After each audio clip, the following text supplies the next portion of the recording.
បាទថ្មីណាបងប្អូនអើយថ្មីណាស់មានខ្មៅមានសបាទគៀខានីវលបាទគៀខានីវល Mercedes បាទ Alfa បាទ Toyota Hiace ឬក៏ Hiace បាទ Mercedes បាទគៀខានីវល021គឺយើងមាន3 4គ្រឿងដែរបងប្អូនបាទមានប្រើសាំងនិងប្រើម៉ាស៊ូតមានខ្មៅមានសប្រភេទกระดาษពុនបងប្អូនបាទ021មាន3គ្រឿងបាទមាន3គ្រឿងដល់ម៉ាស៊ូត2គ្រឿងសាំង1គ្រឿងបងប្អូនបាទសាំងពណ៌សម៉ាស៊ូតពណ៌ខ្មៅបាទ Alfa យើងមានចាប់ពី015បាទ011 12 13រហូតដល់15បាទ Alfa សិតប្រភេទឡានស្អាតមេបងប្អូនកណ្ដាស់ពុន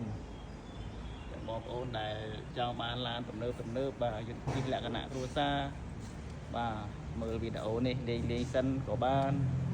បាទសួរនាំព័ត៌មានបន្ថែមតាមលេខទូរស័ព្ទក៏បានបាទមួយនេះ Alfa បាទសិតតែឆ្នាំខ្ពស់បាទមួយនេះក៏ Alfa ដែរបាទ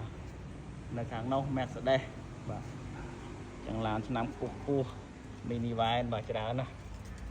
បាទ Starrex នេះយើងឆ្នាំ019មាន2គ្រឿង3 4គ្រឿងដែរនៅខាងឃ្លាំងខាងនោះមួយទៀតបងប្អូនបាទHiace ឬក៏ Hiace នេះ013ប្រភេទ13កៅអីបាទកដាពុនដែរបាទអូតូលេខអូតូប្រើសាំងបាទមួយនេះក៏ថ្មីមហាថ្មីដែរបាទខ្ញុំឲ្យបងប្អូនចាប់អារម្មណ៍មួយនេះបាទមួយនេះគឺឆ្នាំផលិត016បងប្អូនបាទ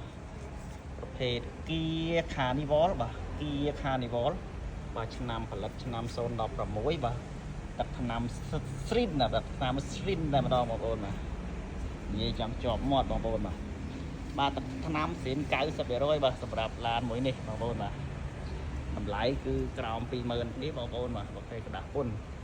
ហើយឡាននេះយើងទៅមកយកមកដល់ថ្មីបាទទៅមកដល់ថ្មីចឹងបងប្អូនមើលលេងទៅបាទ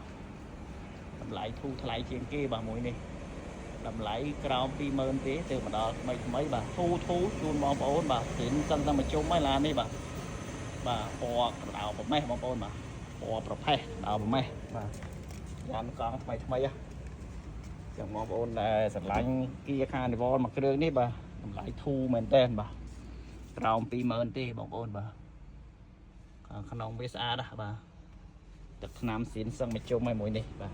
ឆ្នាំផលិត016បងប្អូនចឹងឲ្យបងប្អូនចាប់អារម្មណ៍មួយនេះបាទធូរថ្លៃជាងគេឆ្នាំផលិត2016បាទតម្លៃក្រោម 20000 ទេបងប្អូនបាទចឹងចង់ដឹងពីតម្លៃមួយនេះខលមកបងប្អូនបាទกระดาษពុន Kia Carnival បាទ